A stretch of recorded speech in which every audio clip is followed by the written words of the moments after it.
Joining me this morning, old friend, very good friend, Ernie Hendrickson. How you doing today, buddy? I am doing good, I think. It's been a while.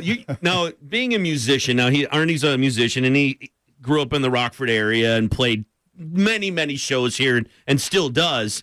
Musicians, they don't wake up very early, do they? It doesn't work out so well in this trade. I like to be up early. I know that there's good reasons to do that. Because, when you can't get to bed till late, right? You got to sleep sometimes. So. It seems like in the world of music and creativity, a lot of it comes at night and really late at night. I think that could be true. It's just kind of hard to wind the mind down sometimes for me. Right. Even if I'm not playing a gig or something, I am playing so often that it's just like that's the waking hour for me. Right. Are there ideas floating through your head all the time? I don't know about that. I don't really consider myself too prolific of a writer. I mean, I made my last record in 2013. Okay. And there's a reason I haven't made one until now, and it's because I've just been getting the songs ready. That was six years, So I'm not kind of like I have to write something every day kind of person. Okay. I don't know. I try to just kind of live my life, and I do try to inform myself, on anything I can to just keep my mind active, and then I hope that ideas will form out of that. I'm not really always thinking about the song necessarily. Oh, just thinking in general. general. Just trying to keep my mind going. Yeah. As you're taking the time, and you said your last album came out in 2013, and you're working on a project. We'll talk about that here in a second. When you think about back, especially in the 70s, and you had artists like Elton John pumping out new albums every 6 months, mm-hmm. Where does that go in your mind, thinking about having to do a Cheap Trick or Led Zeppelin? These guys had major companies behind them, for one. Right. I mean, I remember a story about Tom Petty when he was first getting into the studio. I think maybe it was his second record or something, and he went in there and he had like 3 songs or something ready. Right. And what was the guy's name? Jimmy Iovine. Oh, yeah. And he said, Tom, you got to, hey, man, you're in the big studio now. You need some songs, man. You got to get going. And Tom said from that day on, his output increased. Right. So I don't really have anything like that going on I don't have to write songs. You're on your own pace. For anyone else. Right. I don't know if I would want that. I mean, I think if you listen to some of the records that do come out subsequently, like, quickly after the next one, there's quite a bit of filler in there sometimes. And there's also, like, you're working with other writers, which that's cool, too. I mean, if you have people that are writing songs for you and you can, you have a lot of material, why not make records? But, I mean, I think if you look at the songs that, like, Elton and Bernie wrote, the ones that, they themselves wrote and maybe are the most memorable. I don't know, if they did 20 records, you might be able to find 3 records of ones. Yeah, that's true. That's true. Not that, I like deep cuts, so I can listen to, pretty much if it's an artist I like, I can listen to anything they did. Yeah, so. I think that's being a fan. And in this day and age, you talked a little bit about having the big studio and stuff, and obviously you had a big, if you were in that big studio, you had a big company behind you and big money behind you, but not everybody has that. And especially now, even the big artists don't have that anymore. But you want to create, you're a working musician, you're a professional musician. So there's other ways in this world today, and I'm making an album, and you're using it. Let's talk a little bit about your project. That's right. Enter Kickstarter, right? I used Kickstarter on my last record, and it worked. I guess that's why I'm doing it again. I mean, there's other crowdsourcing platforms. There's Pledge Music and GoFundMe and a bunch of them, really. But I got into this idea of doing it because, for one thing, it's a good way at the beginning of a project to just spread the word as far as you can. So outside of, the financial side of it, it's just a good way to kind of get the word out about the project I found last time. Because otherwise you got to go out and play shows and sell your CDs at the shows. Right. Sell your antiques, your vinyl records and your CDs. Right. Nobody even has players for anymore. So the Kickstarter is great for that because you can really, it's just like having a big audience early on that you can try to get the record out to.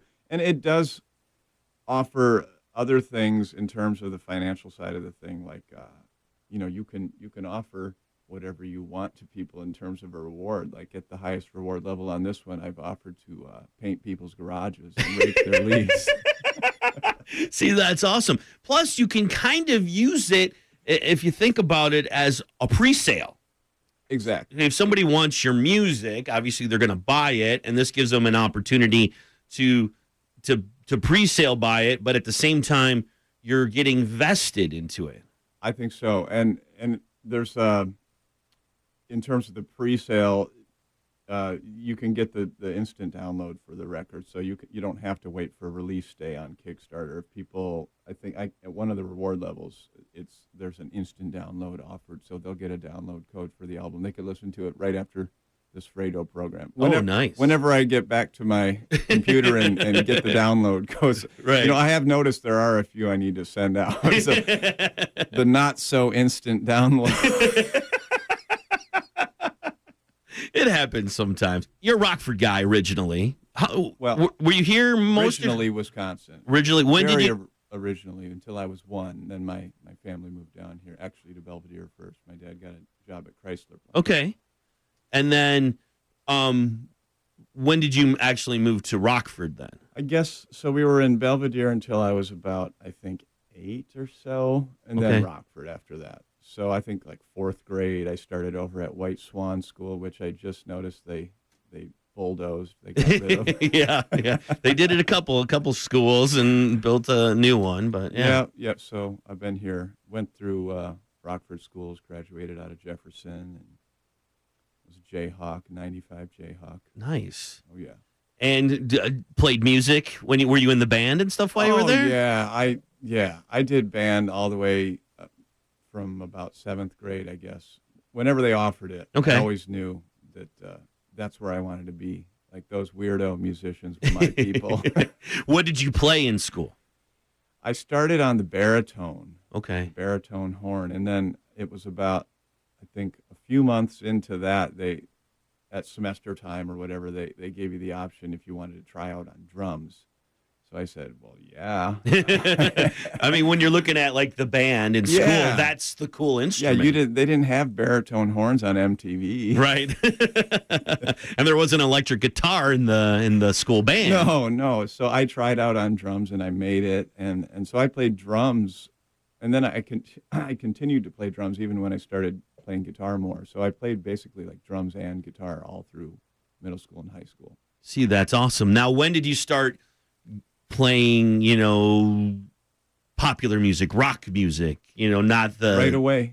I remember doing Sweet Child of Mine for the 8th grade, like, talent show in middle school at Flynn. Okay. And I remember playing the solo pretty good. Okay. But I don't have a recording of it, so So you can say that, and people can't argue with you. I so wish I had that. Right. If there's one show of mine I could go back and look at, it would be the 8th grade talent show playing Sweet Child of Mine, because I want to hear how I did on that solo. Now, were you in a band, or did you play by yourself, or how'd you do that? I had a band with my brother and my cousin early on. Yeah, even before that. Yeah, we always had bands. I mean, we would put on shows in the basement. We had... we were the Green Segrams, named after my cousin's fish. Okay. And we wrote songs, man. We have an album. We have a 5-song EP. Can you find that on YouTube anywhere? It's not on YouTube yet, but it's some of my best stuff. And then a lot of people probably know you from the Seed Band. Yeah, the Seed Band. When did the Seed Band I start? think the Seed Band, was really my first I would consider that a professional foray into music. I Okay. didn't really understand that then, Mm-hmm. but what I know about the music business now, the Seed Band in many ways had a lot going for it in terms of the promotional wheels that were spinning within that band.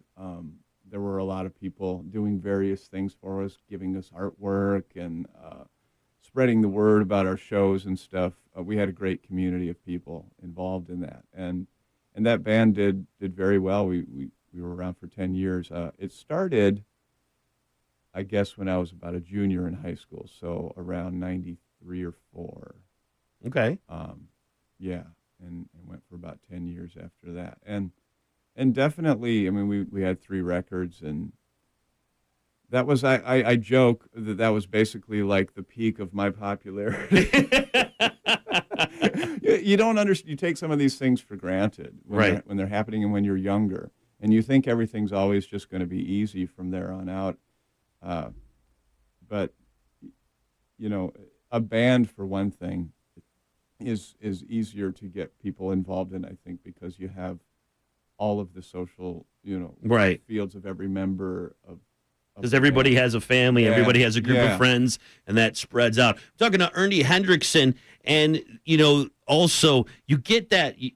I think every high school, and I don't know about anymore, but back, a few years ago, and back when I was in high school, when you were in high school, you had that one high school band that everybody was into.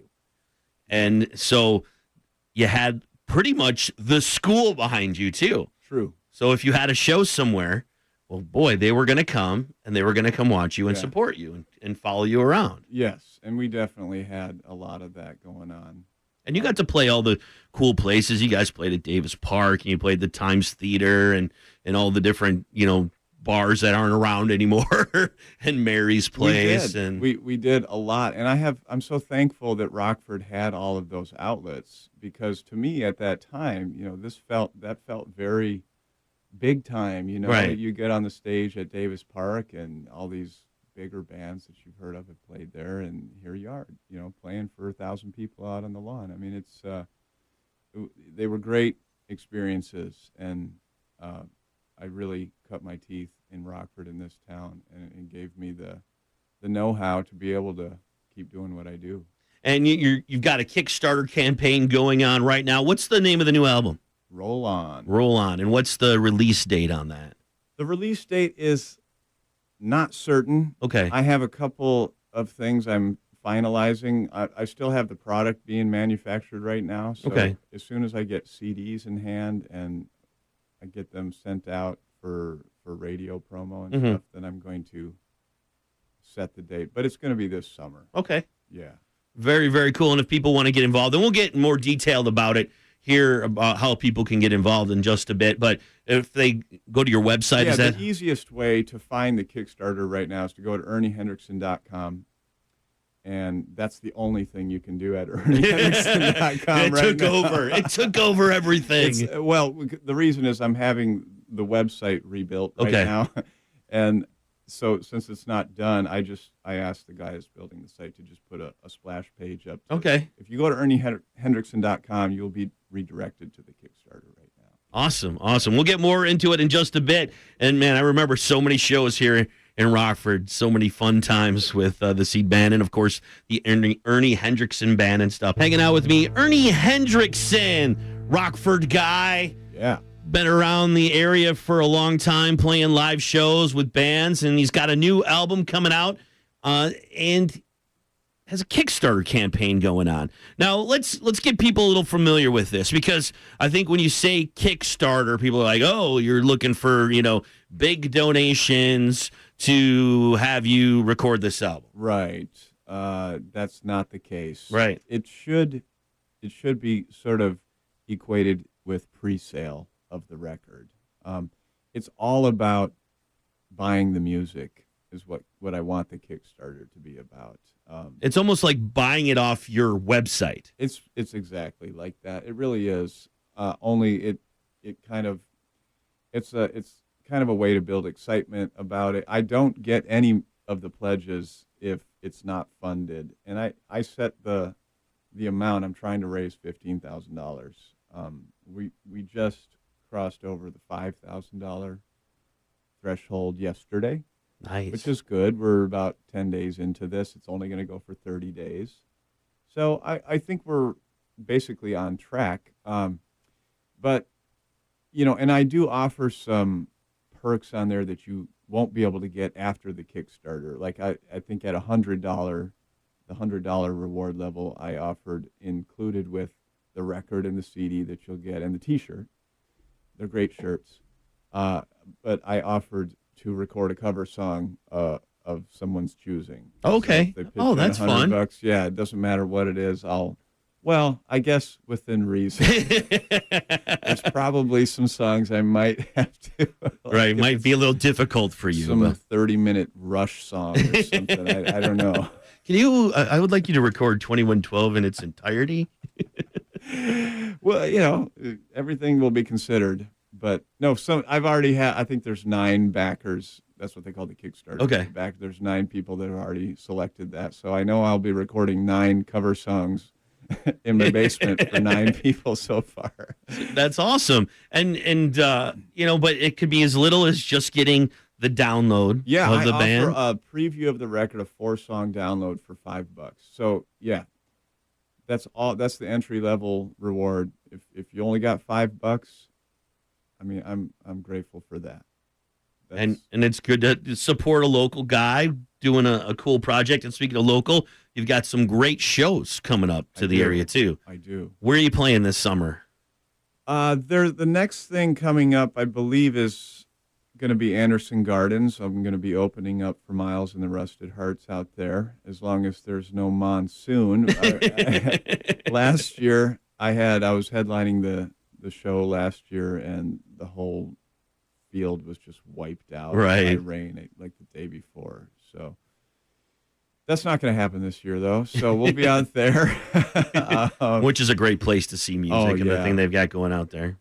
Yeah, and there's a Mary's Place thing in July. We're doing a Wood Song concert series out at Clem Arboretum in August, I believe. Nice. So there's some opportunities coming up to see you here locally once again. And Anderson Gardens a great place. Clem Arboretum a great place.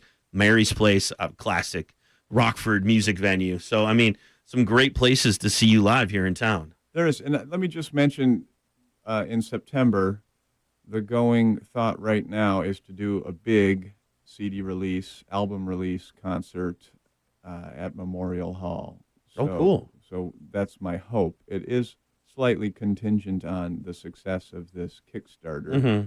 So, because, there's expense involved in putting on a show like that. So I just have to be sure we can pull it off. But I'm thinking in September we're going to have a big show at Memorial Hall. Very, very cool. So you brought your guitar. I'm going to play a song. All right. And then we'll come back and have you play something. How's that sound? That sounds great. It's Double T. Joining me, Ernie Hendrickson, local musician, Rockford guy. He's been in Chicago for a while. He's got a Kickstarter for his new album. So we got to have you play a song. You brought the guitar. Let's do it, man. Let's do a little quick sound check since we don't have a sound crew. How's that sound, Double T? Strum the guitar for a second. Oh, that's gonna be perfect. That'll be perfect. All right. What's the name of the song? Let's do "Shoulda Left This Town." And this is going to be on the new album. It's on the new album. Oh, nice. Little sneak preview. Here we go. All right. Shoulda left this town a long time ago. Shoulda left this town. Shoulda left this town a long time ago. Shoulda left this town. Friday nights around here been kind of slow with the economy and all. It's been a real tough go. Was a blue-collar boom town long time ago, till the factories moved down to Mexico. The kids cruise up and down Main Street till they get bored. If they make it over here, I'll do a couple more, just like last Friday and every Friday before. I should've left this town a long time ago. Should've left this town.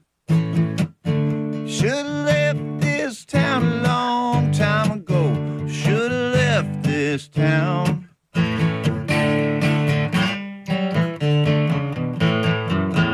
All of the girls round here are spoken for, all except the ones you wouldn't want to let in the door. I was waiting for the one, but the one didn't come, so I guess I'm gonna have to go and wait some more.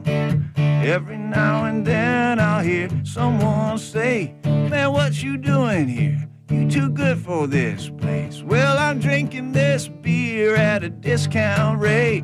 Gonna sit right here and medicate. I should've left this town a long time ago. Should've left this town. Playing for tips and beer is all I know. Should've left this town.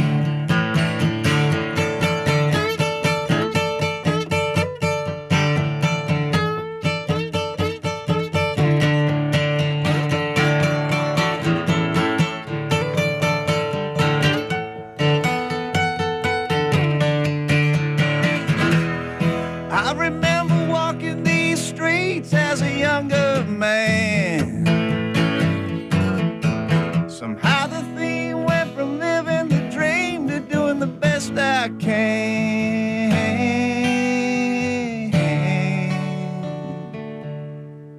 Sarah the actress is a waitress and a mother of four, and John the writer's working checkout at the grocery store. You know how the rest of this story goes. They should have left this town a long time ago. They should have left this town a long time ago. Should have left this town. It was one thing then another, and now they're too old. Should have left this town. Should have left this town. Should have left this town. Should have left this town.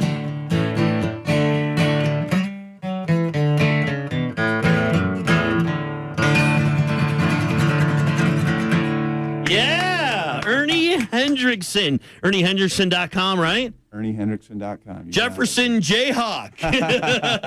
I love it. Go check out the Kickstarter. Support this local guy in his quest for his new music. Anderson Gardens this summer. Mary's Place this summer. Clem Arboretum this summer. Lots of good stuff going on. Maybe Memorial Hall. Maybe Memorial Hall in the fall.